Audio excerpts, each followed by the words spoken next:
Hello everyone, in this video I will tell you how to attach files and photos to your email. So open your Gmail and start composing an email. Here you have option of a clip like icon on top, approx in the middle area. Firstly you will write all the content or everything you want to add in the email, and then you will be attaching a file or a photo through that icon. So tap on that and you will have these options: photo, camera, file and drive.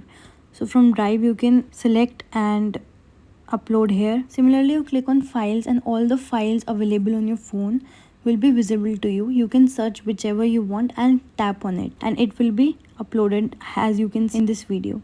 Right, you click on photos now and you check your gallery. Whichever photo you want to attach with this email, you can select it and then it will be done. Right, you can select multiple photos and one however you want, and you will have options of drive, so you can select from there as well, or you can select camera option as well and right away click a photo.